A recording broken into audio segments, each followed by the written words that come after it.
అన్న మీ పేరే ఏ ఊరు ఏడికెళ్ళి వచ్చారు ఎందుకు వచ్చారు అన్న నాది కోడంగల్ కాన్స్టిట్యున్సీ శ్రీశైలం యాదవ్ అన్న గారిని కుమారుడు నవీన్ యాదవ్ గారిని గెలిపించడం కోసం వచ్చినామన్నా. గంత దూరం నుంచి ఇంత దూరం ఎందుకు వచ్చారు? ఎందుకంటే ఇది బడుగు బలహీన వర్గాల వారికి దురంకారానికి దొరలకు మధ్య జరుగుతున్న యుద్ధం. ఈ యుద్ధంలో మన వాదన, మన బలం, మన సత్తా చూపించాలంటే మనలాంటి బడుగు బలహీన వర్గాల వారందరూ కూడా ప్రత్యక్షంగా పరోక్షంగా పాల్గొనాలి. దురహంకారానికి బొంద పెట్టాలనుకుంటే ఖచ్చితంగా నాలాంటి కొన్న తెలంగాణలో 3,80,00,000 మంది ఉన్నారు. వాళ్ళందరూ కూడా పాల్గొనవలసిందే. ఈ దురహంకారానికి, ఈ బీసీలకు కానీ బడుగు బలహీన వర్గాలకు కానీ రాజ్యాధికారానికి దగ్గరకు తీసుకురావాలంటే ఇలాంటి ఎలక్షన్లలో మనం మన సత్యంతో నిరూపించుకోవాలి. పిలిచినా పిలకపోయినా ఇది నాది, మన బడుగు బలహీన వర్గాల వారిని ముందుకు రావాలనుకుంటే ఖచ్చితంగా ఈ అణగారిన వర్గాలు బయటకు రావాలనుకుంటే నిర్బంధ పాలన, నిరంకుశ పాలన, నియంత్రిత పాలనకి వెళ్ళి బయట మనకు స్వతంత్రం వైపు రావాలనుకుంటే నవీన్ యాదవ్ గారు లాంటి వాళ్ళు గెలవాలి. అందుకోసం స్వచ్ఛందంగానే వచ్చాం. ఉండడం కూడా అన్ని స్వచ్ఛందంగానే ఉంటున్నాం, సొంతంగానే ఉంటున్నాం. అన్నగారి గెలుపు దాకా ఇక్కడనే ఉంటాం, ఇక్కడనే పనిచేస్తాం. నేను ఒక్కరిని కాదు, నాలాంటి వాళ్ళు 1000 మంది పనిచేస్తున్నారు, స్వచ్ఛందంగా పనిచేస్తున్నారు. నవీన్ యాదవ్ గారు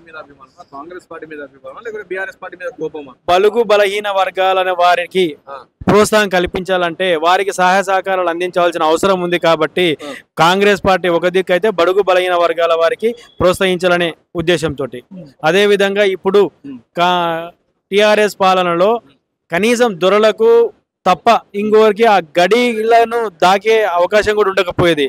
అలాంటిది కాంగ్రెస్ పార్టీ ఇప్పుడు బీసీలకు స్థానం కల్పించాలి, వాళ్ళకి రిజర్వేషన్లు పెంచాలి, వాళ్ళకి రాజకీయ చైతన్యం కల్పించాలి, ఉపాధి ఉద్యోగాలు కూడా అవకాశాలు కల్పించాలని చెప్పి బీసీ రిజర్వేషన్లు కూడా తెస్తుంది. కాబట్టి ఆ సమయంలో మన రవినాన్న గారికి సహాయ సహకారాలు అందించాలి, మనకు తోడ్పాటిస్తున్న కాంగ్రెస్ పార్టీ కూడా బలం చేకూర్చాలి. ఇది మా వాదన. అంటే ఇటు బీఆర్ఎస్ పార్టీ ఏమంటుంది అంటే బీసీలో నిరాదం ఏదైతుందో అంత కూడా వస్తుంది, అదేం కాదు, బీజేపీ కూడా సపోర్ట్ చేయలేదు. మరి బీసీల వాదన ఉత్తిదే అనుకున్నప్పుడు నువ్వు చేయకపోతే ఎందుకో? నువ్వు 10 ఏళ్ళ అధికారంలో రోజు ఏ రోజైనా బీసీల గురించి ఆలోచన చేసినావా? బీసీ గణన చేసినావా? ఎస్సీ గణన చేసినావా? ఎస్టీ గణన చేసినావా? ఎస్టీలకు, బీసీలకు, మైనార్టీలకు నీ రిజర్వేషన్లు పెంచుతానని చెప్పి నువ్వు పెంచినావా? మరి ఏ రోజైనా నీకు అణగారిన వర్గాల పైన కనీసం నీకు అవగాహన ఉండుంటే వారికి ఏమైనా ప్రోత్సాహం లభించదు కదా? పందులు ఇస్తా, కుక్కలు ఇస్తా, నక్కలు ఇస్తా, బర్రెలు ఇస్తా, గొర్రెలు ఇస్తా, వాటి మేపుకోండి, బతుకుండి, మీరు ఆడనే ఉండాలి, మేము దొరలం, మేము పాలించాలి, మీరు ఆడనే అణగారిన వర్గాల వారు ఆడనే కులవృత్తులు చేసుకొని ఉండాలన్నావు తప్ప అదే ఈ రోజు కాంగ్రెస్ ప్రభుత్వం వచ్చినాక కులవృత్తులు కాదు, రాజకీయ చైతన్యం ఉండాలని చెప్పి బీసీలకు రిజర్వేషన్ ఇస్తుంది. విద్యా ఉపాధి అవకాశాలు పొందడం కోసం అని చెప్పి రిజర్వేషన్లు ఇస్తుంది. దానితో పాటు చదువుకు దూరంగా ఉన్న వారందరికీ చదువుకు దగ్గర చేయడం కోసం చెప్పి యూనివర్సిటీలు ఏర్పాటు చేస్తుంది, స్కిల్ డెవలప్మెంట్ ప్రోగ్రాంలు చేస్తుంది, యువతని చైతన్యపరుస్తుంది. కాబట్టి 100% కాంగ్రెస్ పార్టీకి మద్దతుగా ఉండాలి, నవీన్ యాదవ్ని గెలిపియాలి. అంటే మీరు కాంగ్రెస్ పార్టీ ఇన్ని చేసి ఇన్ని చేస్తుంది అని చెప్పి చెప్తారు, కానీ 6 గ్యారెంటీలు అమలు చేయలేదు. సో అందుకని చెప్పేసి దాని గ్యారెంటీ కార్డులు అని చెప్పి బీఆర్ఎస్ ప్రచారం కూడా చేస్తుంది. 6 గ్యారెంటీ అమలే చేయలేదు. సో కాంగ్రెస్ పార్టీ మీద బాగా వ్యతిరేకత ఉందని అంటారు కదా. 6 గ్యారెంటీల గురించే ఇంతగానో వాళ్ళు బాకీ కార్డులు అంటున్నారు కదా. తెలంగాణ ప్రజలు చైతన్యవంతులు అని చెప్పి వాళ్ళకి తెలియదా? మూర్ఖుల వాళ్ళు ఎలక్షన్లు జరగకన్నా ముందే తెలంగాణ రాష్ట్రం ఏర్పడిన మరుక్షకనే దళిత ముఖ్యమంత్రి అన్నాడు, దగాకోరు చేసిండు. దళితులకు 3 ఎకరాల భూమి అన్నాడు, మోసం చేసిండు. ముస్లిం, మైనార్టీ, ఎస్టీలకు రిజర్వేషన్లు కల్పిస్తాడు, మోసం చేసిండు. 2 లక్షల ఉద్యోగాలు ఇస్తాడు, మోసం చేసిండు. డబుల్ బెడ్రూమ్ ఇల్లు ఇస్తాడు, మోసం చేసిండు. రుణమాఫీ చేస్తాడు, మోసం చేసిండు. దళిత బంధు ఇస్తాడు, మోసం చేసిండు. ఏ కార్యక్రమం చేసిండు ఆయన? ఏం చేసిండని చెప్పి ఆ 10 ఏళ్ల కాలంలో చేయలేకపోయిండు. కనీసం కాంగ్రెస్ గవర్నమెంట్ వచ్చి 2 ఏళ్లే అవుతుంది కదా, 2 ఏళ్ల లోపల చేసిన విజయాలు ప్రతి పేదోని గడపకు వాని గుండెలు తలుచుకుంటున్నాడు. ఈ రోజు మధ్యతరగతి కుటుంబం వాళ్ళు 10-15 వేల ఉద్యోగం కోసం పనిచేసుకునే వాళ్ళకు ప్రతి నెల వాళ్ళకు 2 నుండి 3 వేలు ఆదా అవుతున్నాయి. వాళ్ళు ఎక్కడి నుంచి ఎక్కడికి వెళ్ళినా మినిమం 15 నుండి 20 రూపాయలు ఛార్జ్ అనుకుంటే కూడా డైలీ 50 రూపాయలు, నెలకు 1500 నుండి 2000 సేవ్ అవుతున్నాయి. వాళ్ళు ఎంత సంతోషంగా ఫీల్ అవుతున్నారు. కనీసం 12 ఏళ్ళ నుండి కూడా నువ్వు రేషన్ కార్డు లేకపోతే, రేషన్ కార్డు లేకపోతే మేము వచ్చిన రేషన్ కార్డు ఇచ్చినాం కదా, వాళ్ళకి రేషన్ దొడ్డు బియ్యం తినలేక, సన్న బియ్యం కొనలేక ఇబ్బంది పడ్డ వారందరికీ మేము సన్న బియ్యం ఇస్తున్నాం కదా, నువ్వు ఇస్తా అని చెప్పి పంగనామా పెట్టినావు తప్ప ఈ రోజు ఇచ్చినవా? నువ్వు ఇవ్వకపోతే మేము ఇస్తున్నాం కదా. ఇలాంటి ఎన్నో కార్యక్రమాలు, 500కే సిలిండర్ ఇస్తున్నాం, చాలా మందికి వస్తుంది. వీడు ఏం మాట్లాడతాడు? ఎంతసేపు ఉన్నా వాళ్ళ కాళేశ్వరం కూలిపోయే కాళేశ్వరం దగ్గర వచ్చిన కమిషన్ తీసుకొచ్చి యూట్యూబ్ ఛానల్ పెట్టుకొని మీడియాని మేనేజ్ చేసుకుంటూ ఈవెంట్ చేసుకుంటూ ఇవన్నింటిని తీసుకొచ్చి ప్రజల్లో వాట్సాప్ గ్రూపులు క్రియేట్ చేసి నిత్యం సోషల్ మీడియా ద్వారా విష ప్రచారణ చేస్తుండే తప్ప అవన్నీ వాస్తవాలు కాదు.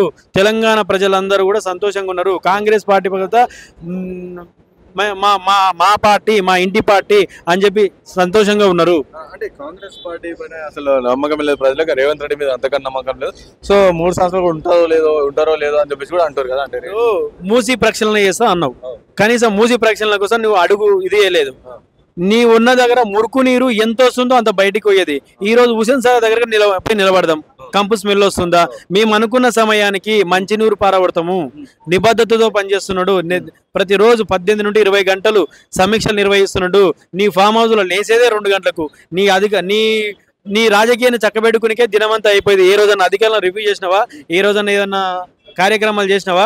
రేవంత్ రెడ్డి గారు మార్నింగ్ ఉదయం 4 గంటలకు లేస్తే రాత్రి 10 గంటల వరకు పడుకునేదాకా 18 గంటలు నిర్విరామంగా కృషి చేస్తున్నాడు. తెలంగాణ అభివృద్ధి కోసం సాయం నిర్విరామంగా కృషి చేస్తున్నారు. అంటే లేదంటే రేవంత్ రెడ్డి మళ్ళీ అధికారంలోకి వచ్చే ఛాన్స్ ఉందా? అంటే తెలంగాణ ప్రజలందరూ తప్పు చేసారు, పాలిచ్చే గేదెని సరే దునపోతుని తీసుకొచ్చుకోరు. సో నెక్స్ట్ అధికారం ఇప్పటికిప్పుడు ఎలక్షన్ పెట్టినా సరే బీఆర్ఎస్ పార్టీ వైపు సో జూబ్లీహిల్స్ లో తేలిపోతుంది అదంతా కూడా అంటారు. ఇప్పుడు నేను చెప్పే వాడడం కాదు, ఇక్కడ ఉన్న ప్రజలు కాదు, జనాలు చెప్పే మాట, రాజకీయ మేధావులు ఉద్దండులు చదువుకున్న వారు చెప్పే మాట. బీఆర్ఎస్ పార్టీకి ఇది చివరి అవకాశము, ఎన్నికల్లో నిలిచే అవకాశమే ఉండదు. ఇప్పటితో ఈ జూబ్లీహిల్స్ ఉప ఎన్నికలతో వాళ్ళది కొలాప్స్, ఇక నెక్స్ట్ ఎలక్షన్స్ ఉండవు, వాళ్ళ ఇంటికే పరిమితం అవుతారు అని చెప్పి ప్రజలు చెప్తున్నారు స్వచ్ఛందంగా. ఎందుకంటే 10 ఏళ్ళు నిర్బంధ పాలన వాళ్ళు చూసిండ్రు కాబట్టి ప్రజల నోటి నుండి చెప్తున్నారు. ఇక బీఆర్ఎస్ పార్టీకి చివరి ఎన్నికలు అని చెప్పి వచ్చే 10 ఏళ్ళు రేవంత్ రెడ్డి గారే ముఖ్యమంత్రిగా ఉంటారు. ఈ 3 ఏళ్ల లోపల అద్భుతాలు జరుగుతాయి. ఈ అద్భుతాలన్నింటినీ మీరు చూస్తారు. ఈ అద్భుతాలను చూసి ప్రజలే స్వచ్ఛందంగా ఓట్లేస్తారు. ఇలాంటి ఎలక్షన్స్ జరగవు. ఇక కాంగ్రెస్ పార్టీకి కనీసం పోటీ అన్నటువంటి ఎలక్షన్స్ కూడా ఉండవు. రేవంత్ రెడ్డి గారి పేరు మీద ఎలక్షన్లు జరుగుతాయి. ఇది వాస్తవము. ఈ 3 ఏళ్ల లోపల అద్భుతాలు జరుగుతాయి. తెలంగాణని ప్రపంచ దేశాలు గుర్తించే విధంగా అభివృద్ధి జరుగుతుంది. ఇది వాస్తవం. కానీ ఇంకోటి మీరు ప్రచారానికి ఇక్కడికి వచ్చారు కదా, సో ఫైనల్ గా అడుగుతున్నా, ప్రచారానికి ఇక్కడ వచ్చి కానీ ఇక్కడ ప్రచారంలో పాల్గొనే వాళ్ళు, ప్రచారం చేసే వాళ్ళందరూ కూడా రౌడీలు. సో జూబ్లీహిల్స్ ని రౌడీ రాజ్యం చేసే దిశగా కాంగ్రెస్ పార్టీ పయనిస్తుంది అన్న. నేను వచ్చి 1 వీక్ అవుతుంటే 1 వీక్ రోజులు కూడా నేను నవీన్ అన్న గారి ఎంబడి వెళ్తుంటే, నవీన్ అన్న గారి ఎంబడి 3 బండ్లు ఉంటున్నాయి. అన్నగారి బండి ఒకటి ఉంటుంది, అన్నింట మా బండికి ఒకటి ఉంటుంది, దానింట మీడియా వాళ్ళ బండి ఉంటుంది. ఇక రౌడీలు ఏంటారన్నా? నేను రౌడీనా అన్న? నేను రౌడీనా? మరి ఎవరు రౌడీలు ఎవరు? మరి నేను చెప్తున్నా కదా, 3 బండ్లు ఉన్నాయి. అన్నగారి బండి 45 ఒకటే, 3344 నంబర్ ఒకటి మీడియా వాళ్ళకి కానీ వాళ్ళంటే వచ్చే కెమెరా పర్సన్స్ కానీ ఒక బండి. 3 బండ్లు ఉన్నాయి. 3 బండ్లకు మించి ఏదైనా బండి ఉంటే అంటే ప్రూవ్ చేయండి. అప్పుడు రౌడీలు ఉన్నారా, ఎవరున్నారు ప్రచారంలో అని చెప్పి అర్థమవుతుంది. ఆడ ప్రచారంలో పాల్గొనే వాళ్ళు కూడా వీధిలో ఉండేవాళ్ళే, ఆ గల్లీలో ఉండేవాళ్ళే. అంటే నీ దృష్టిలో ఎవరు? వీధిలో ఉండేవాళ్ళు, గల్లీలో ఉండేవాళ్ళు కూడా రౌడీలా? మరి నువ్వు చేసే సంసారం, మేము చేసే వ్యభిచారమా? నీవు చేస్తున్న వాళ్ళ ప్రచారం అంతనేమో కార్యకర్తలు అంటావు, మేము చేస్తున్న వాళ్ళనేమో రౌడీలు అంటావా? అంటే ప్రజలపై నీకు ఎలాంటి అహంకార బుద్ధి ఉంది? ఇన్ని కనబడుతుంది కదా, నీ దురహంకారం ఇన్ని కనబడుతుంది కదా. నువ్వు ఎవరిని పడితే వాళ్ళని రౌడీలు అనడము, ఎవరిని పడితే వాళ్ళని గేటు కానీ ఆపడము, గద్దర్ లాంటి వాళ్ళని గేటు దాటనీయలే కదా నువ్వు. మా దగ్గర గేట్లు ఉన్నాయా? ముఖ్యమంత్రి గారిని కూడా డైలీ వందలాది మంది కలుస్తున్నారు కదా. ఇలాంటి స్వయం పాలన, ప్రజల పాలన, ప్రజాపాలన, తెలంగాణ ప్రజలు కోరుకుంటున్న పాలన ఆనాటి కాలంలో కనీసం నీ నిర్బంధ పాలనలో ఎవరికి స్వేచ్ఛ లేకపోతుండే. ఈ రోజు అందరికీ స్వేచ్ఛ, ఏదైనా అడగొచ్చు, ఎక్కడైనా ధర్నాలు చేసుకోవచ్చు. ధర్నా చౌక్ కూడా ఉండకపోయేది నీ కాలంలో, కానీ ఇప్పుడు కాంగ్రెస్ గవర్నమెంట్ ధర్నా చౌకులు కూడా ఉన్నాయి. ఎవరు ఏ స్వేచ్ఛ అయినా ఇవ్వచ్చు. మీరు కూడా మీటింగ్ పెట్టుకుంటామంటే ఇందిరా చౌక్లో, ఇందిరా పార్క్ దగ్గర మేము అవకాశం ఇచ్చినాం.